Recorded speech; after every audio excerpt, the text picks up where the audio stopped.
नमस्कार दोस्तों, स्वागत है द महान धर्मी चैनल पर है तुलसी माता। इस वीडियो को जो भी सच्चे दिल से लाइक करे उसके घर में आप स्थायी रूप से निवास करें, उसकी झोली खुशियों से भर दे और उसके घर में कभी धन धान्य की कमी न होने पाए। तुलसी माता को जल देते समय बोलने चाहिए ये 3 शब्द जिनसे सभी मनोकामनाएं पूरी होती हैं। आज हम इस वीडियो में जानेंगे कि तुलसी माता को जल देते वक्त कौन से शब्द बोलने चाहिए। किसी समय की बात है, भगवान विष्णु विश्राम कर रहे थे, तभी देवी लक्ष्मी वहां आई और भगवान विष्णु से तुलसी माता को जल देने के महत्व के बारे में पूछा। भगवान विष्णु ने उन्हें तुलसी माता को जल देने के महत्व को विस्तार से बताया। तब देवी लक्ष्मी ने कहा है, स्वामी आपने मुझे तुलसी माता के महत्व के बारे में बताया, लेकिन अब मैं ये जानना चाहती हूँ कि तुलसी माता को जल कैसे देना चाहिए, उनकी सेवा की सबसे श्रेष्ठ विधि क्या है और जल देते समय कौन सा मंत्र बोल चाहिए।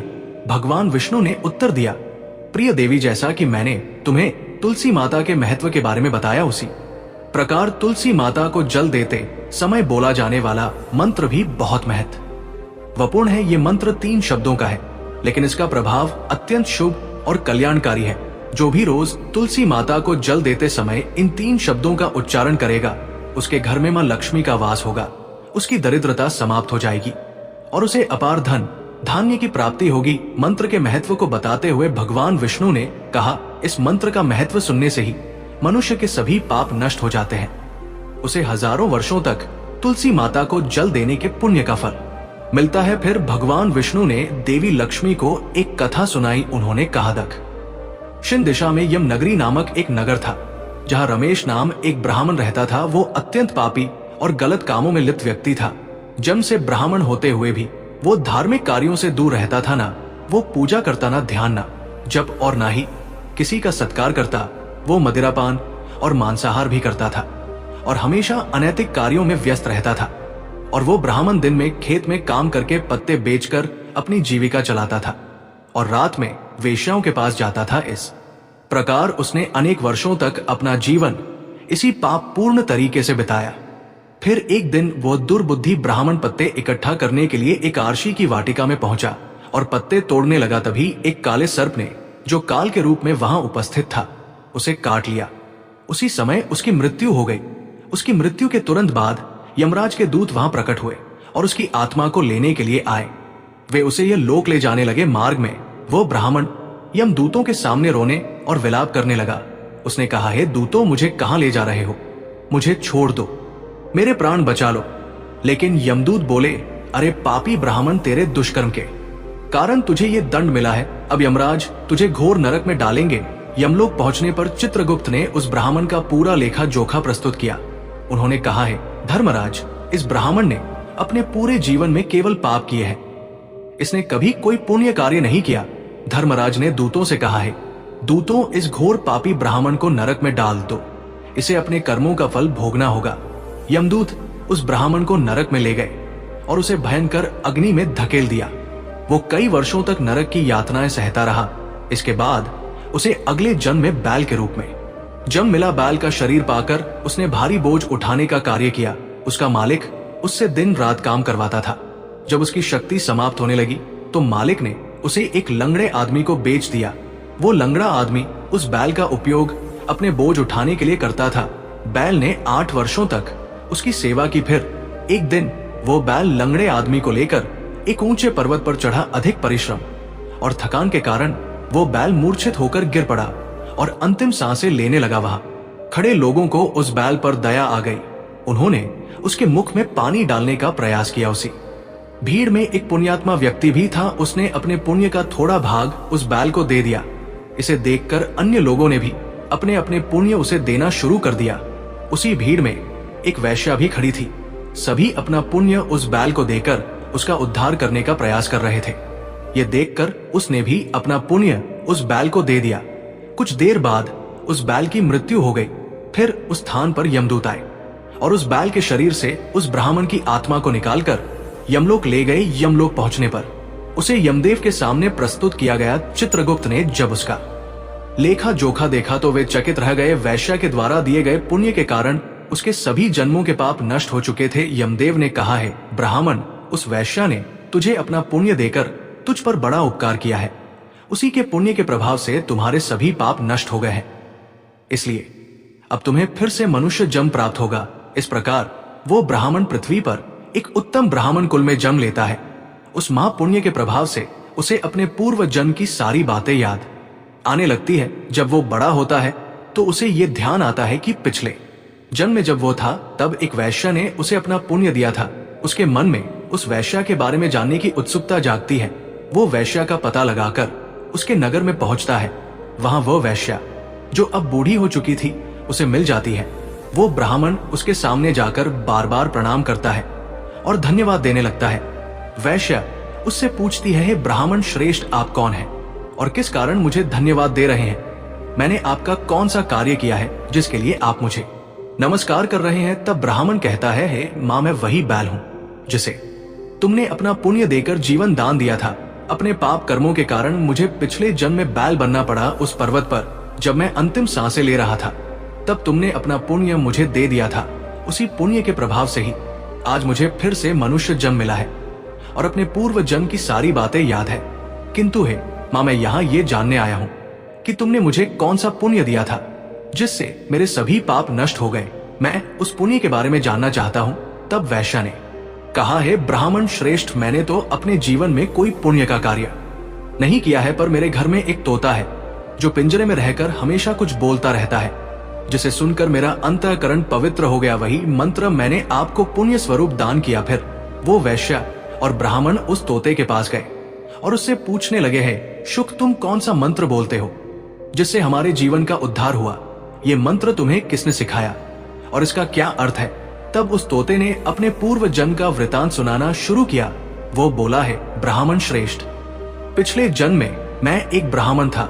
मुझे अपने ज्ञान का बहुत घमंड था। मैंने कभी गुरुजनों का सम्मान नहीं किया बल्कि उनका बार बार अपमान किया। अपने अहंकार के कारण मेरा स्वभाव क्रोधी और द्वेष पूर्ण हो गया। मैं सभी को तुच्छ समझने लगा और विद्वानों का भी अपमान करता था। कालांतर में मेरी मृत्यु हो गई और मुझे यमलोक ले जाया गया। पूज्य व्यक्तियों और गुरुजनों का अपमान करने के कारण मुझे तोते के कुल में जन्म लेना पड़ा। तोते के रूप में जन्म लेने के बाद छोटी अवस्था में ही मेरे माता पिता का साथ छूट गया। मैं अकेला पेड़ की डाल पर बैठकर रो रहा था। तभी कुछ मुनि उस मार्ग से जा रहे थे।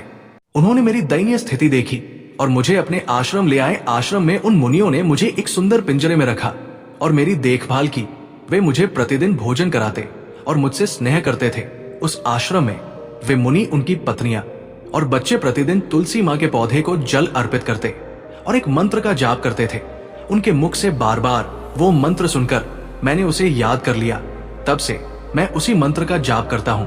इस मंत्र के प्रभाव से मेरे जीवन में सकारात्मक बदलाव आने लगे। मुझे अपने कर्मों का पश्चाताप हुआ और मेरी मृत्यु भी टल गई। मेरी आयु 100 वर्ष हो गई और इतने वर्षों तक मैं जीवित रहा। एक दिन रात के समय एक चोर उस आश्रम में आया और मुझे वहां से चुरा लिया। बाद में इस वैश्य ने उस चोर से मुझे खरीद लिया। वैश्य के घर आने के बाद भी मैं वही मंत्र बोलता रहा। इस मंत्र को सुनकर इस वैश्य का अंतःकरण पवित्र हो गया। उसने अपना पुराना जीवन छोड़कर भगवान विष्णु की भक्ति करनी शुरू कर दी है। ब्राह्मण देव, इसी मंत्र के प्रभाव से मेरे और इस वैश्य के सभी पाप नष्ट हो गए। यही मंत्र आपको भी पाप मुक्त कर चुका है। इस प्रकार तोते ने उस ब्राह्मण और वैश्य को पूरा वृतांत सुना दिया। यह ब्राह्मण और वैश्य दोनों बहुत प्रसन्न हुए। उन्होंने तय किया कि अब वे प्रतिदिन तुलसी मां को जल अर्पित करेंगे और उस मंत्र का जाप करेंगे। कुछ समय बाद उस ब्राह्मण, वैश्य और तोते ने मंत्र के प्रभाव से दिव्य विमानों में बैठकर विष्णु लोक की यात्रा की। भगवान विष्णु ने देवी लक्ष्मी से कहा, है देवी, देखा आपने केवल तुलसी मां के मंत्र के प्रभाव से उस तोते, वैश्य और ब्राह्मण के सभी पाप न हो गए। इसीलिए हर व्यक्ति को प्रतिदिन तुलसी मां को जल अर्पित करते हुए इस मंत्र का जाप अवश्य करना चाहिए। वो मंत्र इस प्रकार है, ओम वृंदावन स्वाहा, ओम वृंदावन स्वाहा। जो स्त्री प्रतिदिन तुलसी मां के सामने इस मंत्र का उच्चारण करेगी वो सौभाग्यशाली बनेगी। जो पुरुष इसका जाप करेगा उसे अक्षय धन की प्राप्ति होगी। जिस घर में प्रतिदिन तुलसी मां की पूजा होगी वहां लक्ष्मी जी का सदा से रहेगा। तुलसी मां का ये मंत्र फलदायी और सिद्धियों को प्रदान करने वाला है। स्त्रियों को स्नान के बाद बाल बांधकर मांग में सिंदूर लगाकर तुलसी मां को जल चढ़ाना चाहिए। साथ ही तुलसी मां की परिक्रमा करनी चाहिए। शाम के समय तुलसी मां के पास दीपक जलाने से घर में सुख समृद्धि आती है। भगवान विष्णु की पूजा तुलसी माँ के बिना अधूरी है। तुलसी का एक पत्ता चढ़ाने से भगवान को उतनी प्रसन्नता मिलती है, हजारों अमृत के घड़ों से नहलाने पर भी नहीं मिलती। जो भी व्यक्ति तुलसी माँ का सम्मान करेगा और उनके इस मंत्र का जाप करेगा, उसे न केवल इस लोक में बल्कि परलोक में भी शुभ फल प्राप्त होगा। ऐसा फल तुलसी माँ के पत्तों के दान से मिलता है। जो मृत्यु के समय अपने मुख में तुलसी के पत्तों का जल ग्रहण करता है, ऐसा व्यक्ति अपने सभी पापों से मुक्त होकर भगवान विष्णु के धाम जाता है। भगवान विष्णु कहते हैं, पूर्णिमा, अमावस्या, द्वादशी और सूर्य संक्रांति के दिन मध्याह्न काल, रात्रि और अशौच के समय तेल लगाकर बिना स्नान किए अथवा बिना हाथ पैर धोए रात्रि के वस्त्र पहनकर तुलसी के पत्ते तोड़ना महापाप होता है। श्राद्ध, व्रत, दान, प्रतिष्ठा और देव पूजा के लिए तोड़े गए तुलसी के पत्ते 3 रात तक पवित्र रहते हैं। तुलसी के पत्तों को बिना नष्ट किए उसके अग्रभाग को तोड़ना चाहिए। तुलसी की मंजरी जो सभी फूलों से श्रेष्ठ मानी जाती है, उसे तोड़ते समय पत्तियों का होना आवश्यक है। पौधे को बिना हिलाए केवल अग्रभाग को तोड़ना चाहिए ताकि पूजा का फल और बढ़े। तुलसी के पत्तों को कभी नाखून से नहीं तोड़ना चाहिए क्योंकि इससे पाप लगता है। रात्रि के समय तुलसी के पौधे को छूना या उसके पत्ते तोड़ना अशुभ माना जाता है क्योंकि रात्रि में वह निद्रा अवस्था में होती है। गुरुवार को तुलसी के पौध में थोड़ा कच्चा दूध अर्पित करें और इस दौरान ओम नमो भगवते वासुदेवाय नमो मंत्र का जाप करें। तुलसी के पौधे के पास शालिग्राम रखें और तिल चढ़ाए। शालिग्राम पर तुलसी के पत्ते रखकर चंदन का तिलक करें। अगर कोई महिला मासिक धर्म में है तो तुलसी की पूजा से बचे क्योंकि इस समय तुलसी को छूना पाप होता है, जिससे महिला की दुर्गति हो सकती है। भक्तों, इस प्रकार भगवान विष्णु ने देवी लक्ष्मी को तुलसी के जल देने के मंत्र का महत्व बताया। इस कथा को सुनकर कृपया कमेंट करके बताएं कि आपको ये कथा कैसी लगी। यदि ये जानकारी आपके लिए लाभकारी रही हो तो वीडियो को लाइक जरूर करें। अगर आप भी मां लक्ष्मी को अपने घर में लाना चाहते हैं तो कमेंट बॉक्स में जय माता लक्ष्मी जी, आपका हमारे घर में स्वागत है, ये शब्द जरूर लिखें। साथ ही हमारे चैनल द महान धर्मी को सब्सक्राइब करें। इस वीडियो को देखने के लिए धन्यवाद। आपका दिन शुभ हो। मिलते हैं ऐसे ही जानकारी के साथ किसी अगले वीडियो। तब तक के लिए अपना बहुत ख्याल रखना।